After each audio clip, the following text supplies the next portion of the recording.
Howdy, Gov kiddos. This is the one and only Mr. McAnulty, and I am doing this video to give you a bit of a review of the legislative branch.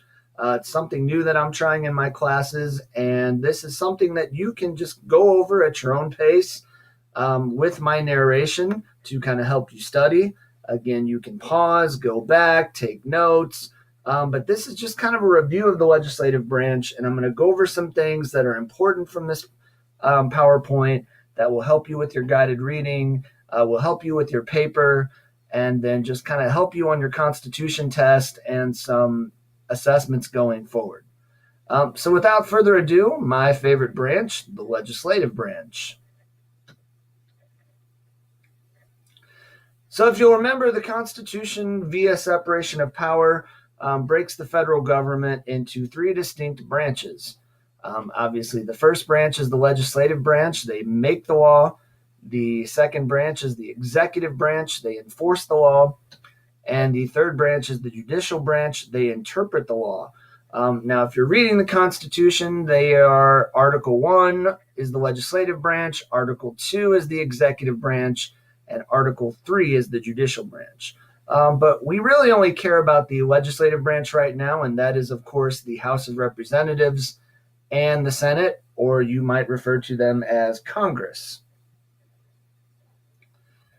So you really don't need to pay attention to these questions, but this is something that you should be able to recall as you go forward in government. You should know why we want separation of power.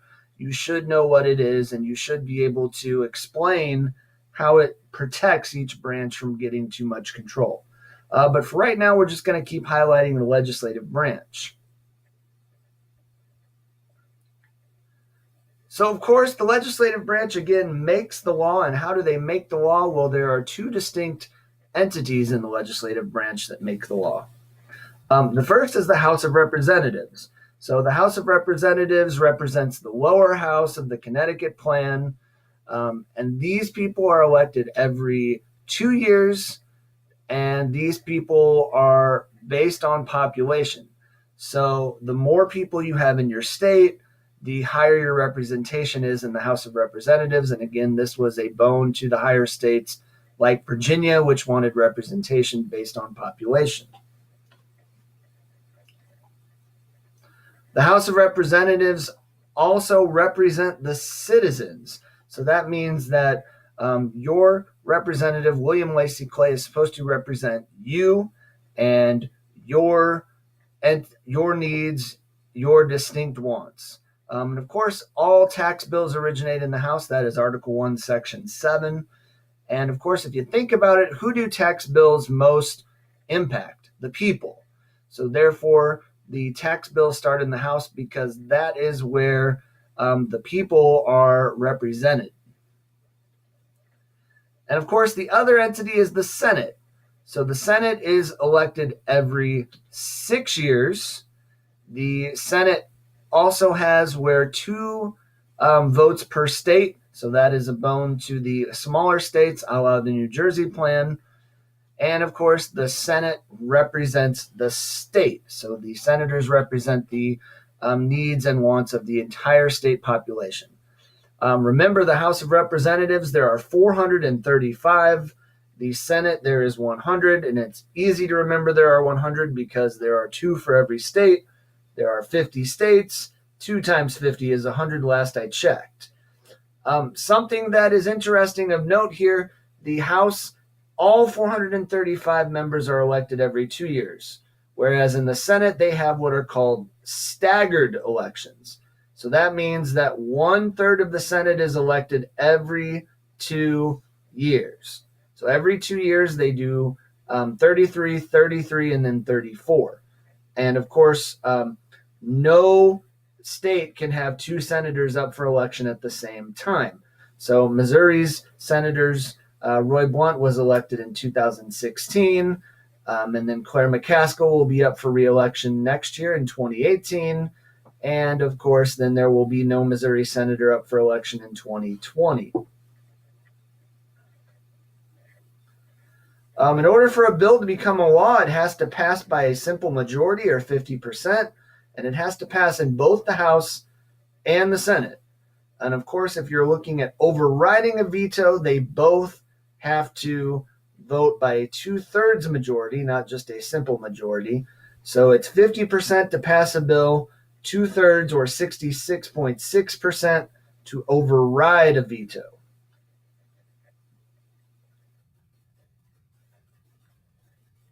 And if you remember, each has their own separate rules. Of course, we talked about the House, where the Speaker controls all of the agenda. The Speaker controls who gets to talk. And of course, you have time limits. Of course, in the Senate, everything is kind of chill. Any bill can be debated as long as all senators have unanimous consent. And of course, in the Senate, you have the filibuster. The filibuster is simply just talking until people either decide to stop debating a bill, or the bill gets defeated, or the bill's time limit runs out. And of course, both have committees, both standing and select committees. Remember, a standing committee is simply just a committee that senators or House members are assigned to. It is a permanent committee, so like a finance committee or foreign relations committee. And of course, these committees never go away, whereas a select committee is about a specific question. So, for example, we are looking at Social Security and the fact that there are more people drawing Social Security than are paying into. What are we going to do with it? Once we solve that problem, of course, that select committee would go away. So again, here's just some of the similarities between the two. You will need to know the leadership of the House and the Senate. Again, this dapper gentleman is the Speaker of the House. Again, the Speaker of the House is chosen by the majority party. This person controls all of the agenda, so he or she determines what bills get debated. He or she determines how long they get debated, and he or she determines whom gets to speak. The Speaker also can write bills. The Speaker also kind of helps get their party's bills navigated through the House. The Speaker of the House is also second in line to the President. So again, if you've ever seen the movie White House Down, you'll remember that the Speaker of the House was trying to kill Jamie Foxx, the President, and the Vice President. That's because he wanted to be President. So Paul Ryan would take over after the Vice President. So he is very important. And of course, if you didn't catch, his name is Paul Ryan. So you'll just need to know that this man is Paul Ryan, and he is the Speaker of the House.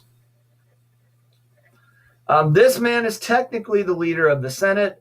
In fact, the Constitution says that he presides over the Senate. And of course, that is the Vice President. It sounds like the Vice President is really important, but just remember, all he does is break ties. Having said that, though, Mike Pence has broken 2 ties already this year, which are 2 more than Joe Biden ever broke. Mike Pence, of course, was chosen by the president, so he was not elected. He was basically running on the same ticket. He is a Republican, so that would imply that the White House is controlled by the Republican Party. And if you think about it for a second, the Vice President really shouldn't be in charge of the Senate, because that would be a violation of separation of power. If you think about it, the Vice President really is there to represent the President. You don't want the President controlling both the White House and the Senate, so that is the reason why they only allow the Vice President to break ties. This man is another leader of the Senate. This is the President pro tempore. The President pro tempore is kind of just the leader of the majority party, and it is more a symbolic measure than anything. So the President pro tempore basically just makes sure that their parties get debated in the Senate. That's really all they do. They don't have a lot of power. They can't stop people from debating. They can't stop people from speaking out. They can't even control the agenda. Fun fact, the president pro tempore is actually usually given to the most senior member of the Senate in that party. So it's usually the oldest person in the Senate is the president pro tempore. And again, the president pro tempore is a man by the name of Orrin Hatch. You will need to know that. I kind of identify Orrin Hatch by it looks like he kind of had some bad Botox, but you will need to know president pro tempore, Orrin Hatch. The majority leaders are really the people that control the House and the Senate, other than the Speaker of the House. So the majority leader in the House is kind of the right hand person of the Speaker of the House. The Speaker of the House delegates a lot of things to the majority leader. And of course, the majority leader is Kevin McCarthy. You will need to know who he is. In the Senate, it's kind of different. They really have a lot more power just because the Senate, there really isn't a power structure. So Mitch McConnell is the majority leader of the Senate, and I kind of identify him because he kind of looks like a turtle. Minority leaders, Nancy Pelosi, of course, used to be Speaker of the House when the Democrats controlled the House from 2006 to 2010. And if the Democrats ever did get control of the House again, she would probably be the front runner to the Speaker of the House. And of course, Chuck Schumer was just appointed in 2017. You will need to know Nancy Pelosi and Chuck Schumer. The whip's not that important, but you do need to know what a whip does. And basically, a whip just makes sure that people are there to vote when there is a vote. You might not realize this, but senators and House members don't always sit on the floor while bills are being debated. So these people are in charge of rallying the troops and getting them to vote when need be.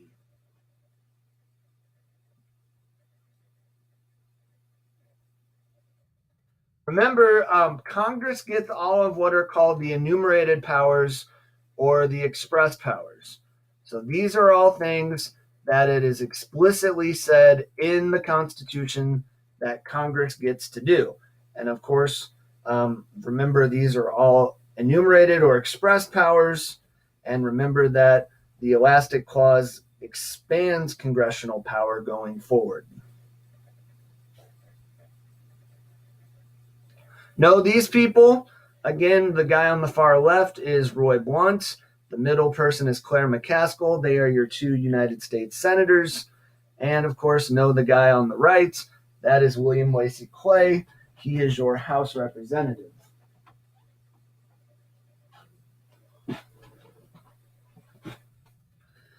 A review of the requirements. These will be on your U.S. Constitution test.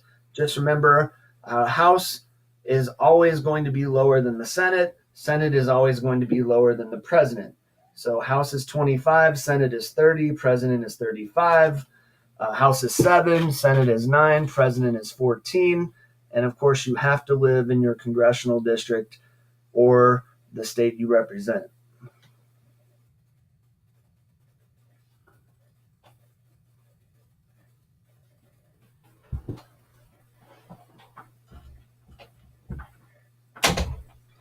Remember the difference between allotment and apportionment.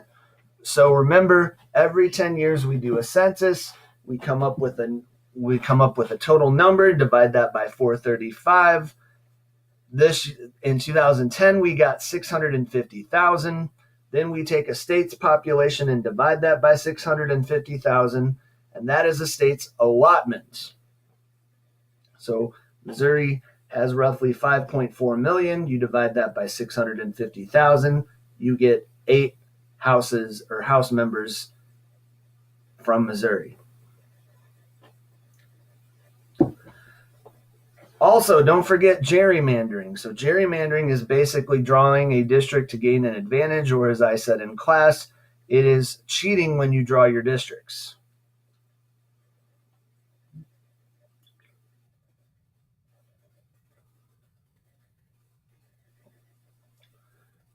You will need to know these 3 rules. These will pop up again.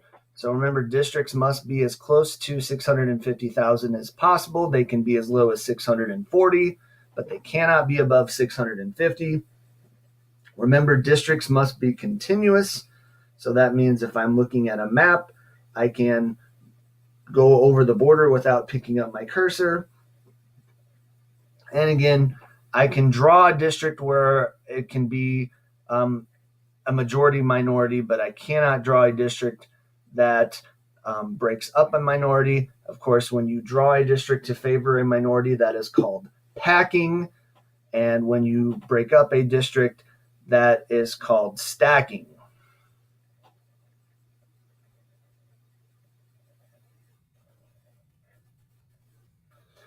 This is an interesting map that I threw in here just because I thought it was interesting to see where in the country is losing population, where in the country is gaining population. Of course, you'll notice the Rust Belt here is losing the majority of the seats, whereas the southern states or the Sun Belt is gaining seats. So Missouri actually lost a seat, as did Illinois in the last census. Couple weird things on this map. Of course, Louisiana, that was affected by Hurricane Katrina. And of course, Washington is bucking the trend because that is where Seattle is, the home of Amazon, the home of Microsoft. So a lot of people are moving there. But I think it's just kind of interesting. Of course, you can see on this map, these are how many people or how many people represent each state. You'll see California has the most with 53, followed by Texas with 36. Florida and New York each have 27. You'll notice also that there are a number of states that have only one vote. So Delaware, Vermont, South Dakota, North Dakota, Montana, Wyoming, and Alaska all just have one vote.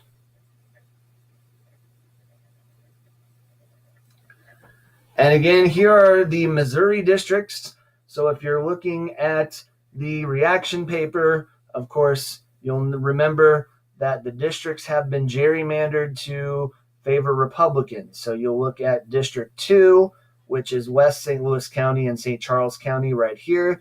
That is represented by Ann Wagner. She is a Republican. District 3, of course, the western part of St. Louis into the middle of Missouri. That is Blaine Luetkemeyer. He is also a Republican. And you look at some of the other districts. District 4 is Republican. District 6 is Republican. District 7 is Republican. And District 8 is Republican. The only two Democratic districts are, of course, our District 1, which is William Lacey Clay, and District 5, which is the Kansas City area. Interestingly enough, both Districts 1 and 5 are represented by an African American. Now, if you're asking why is this gerrymandered, that's because if you look at the map of Missouri, there should at least be one or two more Democratic seats in the state. So there should be more Democrats represented here in South St. Louis and St. Charles, and there should also be more Democrats represented in Clay County and these counties down here, Johnson and Cass. Those are also high Democratic areas, but they are basically neutralized by the way the Republicans drew the districts. If you're also looking for something else to talk about, remember District 1, these are predominantly African Americans areas, so this district was packed to represent African Americans. This is just a cool map of Illinois. Just remember, all of these areas up here, these are districts. Of course, the famous Chicago District 4, which has been packed for a Hispanic vote. The court found this little red sliver to be constitutional, even though at the end here it is only as wide as a freeway. And of course, as you see, as you go downstate, Illinois was gerrymandered to look at the Republican areas, and you'll see outside of St. Louis, that should be a Democratic district, but instead it is stacked into three districts. Of course, Springfield is stacked, as is Champaign-Urbana. So that's been the recap of the legislative branch. I hope this finds you well, and best of luck on your guided readings and your reaction papers.